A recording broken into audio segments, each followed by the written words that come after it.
Hello guys, welcome back again sa ating programang The Action Man at sa ating YouTube channel. Miga-miga shoutout po sa lahat natin ng mga viewers Luzon, Visayas at Mindanao all over the world.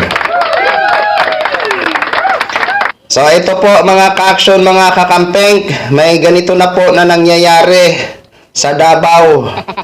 Malayo pa man ang eleksyon, pero itong mga supporters mukhang kabado na kung ano-ano nang pinagagawa. Okay? So alam naman natin na matunog na makakalaban ni dating Pangulong Duterte bilang mayor ng Davao ay si Carlo Nograles, kapatid ni Congresswoman Mig Nograles ho, mga ka-action.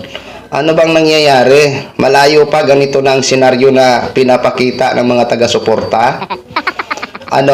Alam nyo na ba na siguro alam na siguro ng mga taga-suporta ang pwede o maaaring mangyari o magiging resulta sa eleksyon, sa midterm election 2025.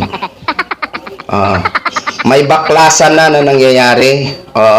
Pero napaisip lang ako mga ka-action na kung hindi ka papayag na lagyan ng tarpaulin, kasi naman allowed naman ang maglagay ng tarpaulin ngayon basta walang nakalagay na vote. Bawal po kapag may vote na nakalagay, bawal pa yan kasi hindi pa naman nagsisimulang campaign. Pero kung wala naman vote na nakalagay, pwede naman maglagay kahit saan. Okay? So dito po sa isang vlogger na Makaduterte, panoorin po natin ang ganitong senaryo. Kilala nyo po yan ha, kilala nyo kung sino yan, yung masayahing vlogger. Pare Koy, anong balita dyan sa lungsod ng Davao? Ano nang nangyayari? Ano nang galaw ng politika dyan? Makibalita ho kami sa inyo. Mukha yata tilang tuwang-tuwa ka. Ay, sorry lang po. Kitang-kita po yung mukha ni Carlo. Natatawa na ako mga kababayan. Hindi pa man din binabagkas niya yung picture. Natatawa na ako. Talagang ang gusto ng mga taga-Davao. Walang iba kundi si Tatay Digong. Nasanay na ho kami na kahit hindi pa naman nagsisimula ang iyong talakayan, panay na ang ngisi mo. Siguro pinanganak ka talaga na masaya, kaya nasanay na ho kami ha, nasanay na ho kami sa iyo. Sige, go lang. Bakit binaklas? Ito na yung video, panoorin na po natin. Ayan po ha, ayan po. Klarong-klaro po, kung makikita ho natin mga ka-action, mga kakamping, tinatanggal po ng nakakulay pula. Pero ang tanong natin, sa pintuan ng bahay yan pintuan po yan ng bahay. Di ba? Ang tanong lang ho natin, bakit kayo pumayag na ilagay yung tarpaulin na yan kung ayaw nyo pala, tapos babaklasin nyo, tapos bibidyohan nyo? Di ba? Anong dito? Anong motibo? Bakit kailangan pa na bidyohan at ipakita kung paano binabaklas ang magkapatid na si Mig Nograles at si Carlo Nograles, di ba? Sa pintuan pa yan mga ka-action ng bahay ha, sa pintuan.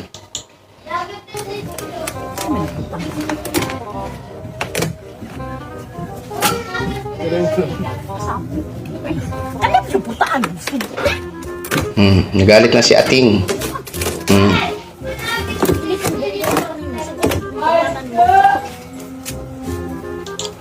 Diba? Napansin nyo yun? Sa gilid, sa right side, may ng pintuan, yung saradura, kung tawagin sa amin. Ayan diba yung kulay silver?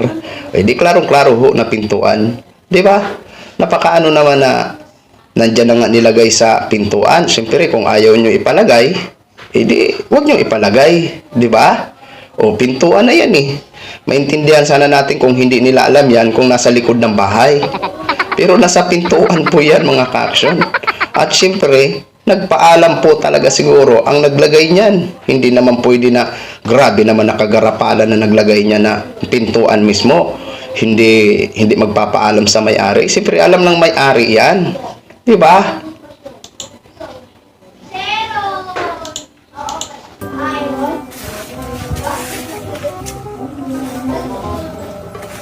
Ibalhin na. Ayan pa yung sa baba. Yun po yun ha.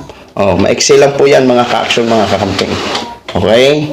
At least nakita natin kung ano na ang nangyayari sa Davao mismo mga ka-action. Kasi taga Davao yan si ano eh. Taga Davao yan si pambansang loyal. Di ba? At siyempre sa Davao po talaga ilagay yun. Alangan ba naman tatakbo si Carlo sa Davao, ilagay niya ang tarpaulin doon sa Basilan. Siyempre sa Davao po yan na lugar, no? Ito po yung napaka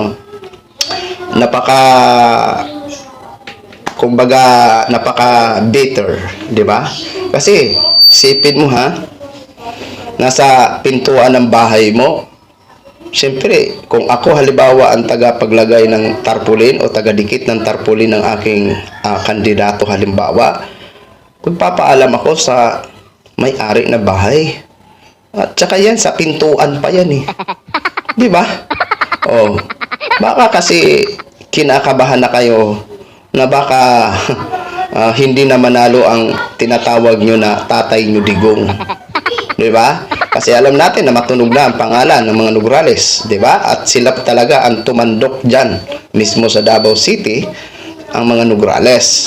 Sila dating Pangulong Duterte is ano lang daw yan? Dayo. Hindi naman talaga yan mga taga Davao. Okay? So, kayong mga ka-action, tama ba ang ginawa nila ng mga taga-suporta na baklasin ang tarpaulin nila Mig Nograles at Carlo Nograles? Ano bang magiging impact nito sa mga tao o population ng Davao? Magiging positive ba ito para kay Kila Digong? O magiging negative ba ito para sa mga Nograles? Ako kasi simple lang. The fact na may mga nangyayari na ganun, ang masisira dyan, yung iniidolo mo. Totoo. Kasi, masabi, marami kasing mga negatibo agad na komento niyan eh. Hindi magiging maganda ang magiging resulta niyan. Kung ako lang ha, in my own opinion. Di ba? Hindi maganda. Kumbaga, kumbaga, ang magiging impact sa mga Nograles nito is maganda sa kanila. Ang mauuwian niya na hindi magandang impact ang magiging mga negative na komento sa tao kay Digong. Di ba? Hindi maganda yan. Imposible naman na hindi alam ng ano. Baka naman kasi ano yan, hindi alam ng nagbaklas. Baka sa anak nagpaalam o sa nanay nagpaalam, hindi natin alam. Pero bakit kailangan bidyuhan? Ano ang motibo? Yun po ang tanong natin, 'di ba?